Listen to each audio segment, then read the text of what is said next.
Hey guys, I've decided to do the writing habits tag because it just sounded like too much fun to pass up. This was started by Kirsten over at To Dream the Impossible Dream, so you can check that out.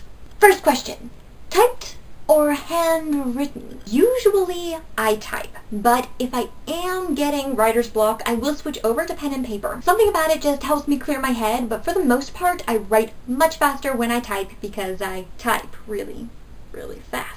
Cursive or printed? Definitely printed. I kind of gave up on cursive in the 3rd grade, so it's not that impressive. It is, however, a skill I'm trying to learn again. Show us your favorite pen. This is from a 99-cent 2-pack from Walmart, and it has the Avengers on it. In fact, this is so much my favorite pen that I actually hardly ever use it because I don't want it to run out of ink, because I don't think this is the kind of pen you can replace the ink in. It's kind of just like a cheapo that you throw away when you're finished, and I've decided that I'm just not going to throw it away, so I might as well keep the ink in it, right? So usually, I just write with a plain old black Bic. Where do you like to write? Right here at my desk in my bedroom. Who are your 5 favorite authors in terms of authorial style? Number 1 is Owen Colfer. I just love everything about his writing.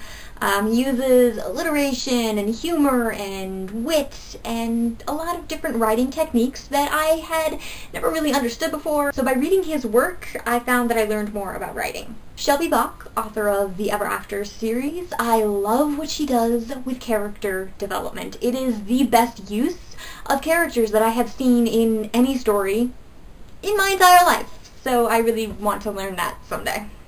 J.R.R. Tolkien.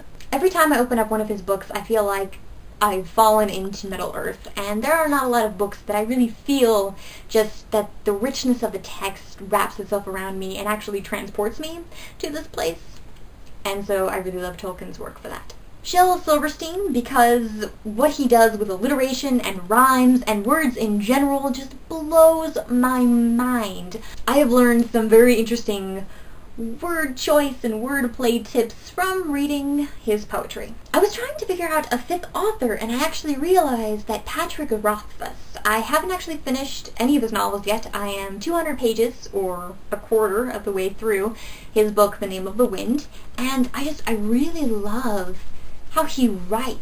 It's really beautiful, so I'm going to go with him as number 5. What are your 3 favorite books on writing? Number 1 has and always will be The Elements of Style by Strunk and White. This is a must-have resource for every single writer. That means you. Also, Stein on Writing by Sol Stein. I haven't actually finished reading this book yet. I've only read a random number of chapters throughout the book, but I have found every single one of them extremely helpful and very easy to read and even easier to understand. So this is definitely a good choice for writers. And for my 3rd book, I'm going to have to go with First Draft in 30 Days by Karen S. Weisner. It's more a book on outlining and drafting than it is on writing, but it has taught me some very interesting things about how you write and how long it can take. I have decided that someday I will actually write a first draft in 30 days. It's just gonna take me a while. Have you ever competed in Nanowrimo? Yes, I have been competing in Nanowrimo since 2007, so 2013 was actually my 7th year. Have you ever won Nanowrimo? Yes, I have won Nanowrimo every year that I have competed. It actually makes me really competitive. So, have you ever had anything published? As a matter of fact, I have. I've had a column in a newsletter called Winds of Praise since I was 14.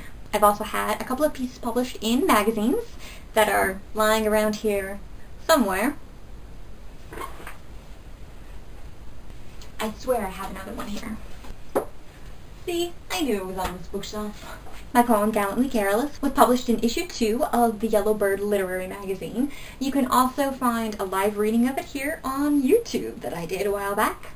And in October, Bards and Sages Quarterly published my short story, To Slay a Dragon, being an instructive guide as related by the misadventurous knight Sir Roland Springsfield. In July or August of next year, that story will be republished in their annual anthology because I was voted Author of the Year in their Reader's Choice Awards. If you're interested in reading either of those pieces or checking out the magazines, those links will be down below. What projects are you working on now? You asked for it. I'm currently working on a fanfiction project with several other authors. The fandom is Avatar: The Last Airbender, because it's awesome, and our project is called Vortex. There is a link for that one below too if you're interested. I'm also technically still working on my unfinished Nano novel, Old Haunts, as well as a complete world-building overhaul for my middle grade novel, Rodney and the Ganji, which should be really interesting because I'm changing the species of half of the characters. What is your soundtrack to writing? If I do listen to music, I have 2 different compilations on my computer that I will pull up. One is a bunch of instrumental music and scores from different soundtracks, and the other one is the complete soundtracks, including all songs with actual singing. I have everything from Tangled to Anastasia to Lord of the Rings to Sherlock Holmes, plus Yo-Yo Ma. I usually listen to a variety because in the span of 10 minutes I can go from totally dramatic to lighthearted and funny. Do you have a writing pop-up song? Usually I don't, but for Nanowrimo I did happen to find a song that was the perfect main theme for my main character, so I listened to Hold On to What You Believe by Mumford & Sons non-stop while I wasn't writing. Bonus question! Do you have any odd writing quirks? As a matter of fact, I do. I haven't done this in a little while, but I do have a habit sometimes of writing while wearing this particularly snazzy tinfoil hat. If you've ever been curious as to why my little spider spud over here has a tinfoil hat, it's so he can look just like me. This actually started out as a joke and it turned into a habit. As you know, tinfoil hats are often worn to redirect stray alien probes. So the idea is that the ideas in my head cannot bounce out of my head. Instead, they'll just bounce off the tinfoil and bounce back into my head so I don't lose any great story ideas. That's the idea. Alright. So, I'm going to tag a couple of other booktubers in this, a couple of people who have commented in the past on some of my more writerly videos. So I'm looking at you, Elliot Booking the Trend, Paige at Enchantology, and Magic of Books. Alright, you guys, have fun with this. Wrong copy.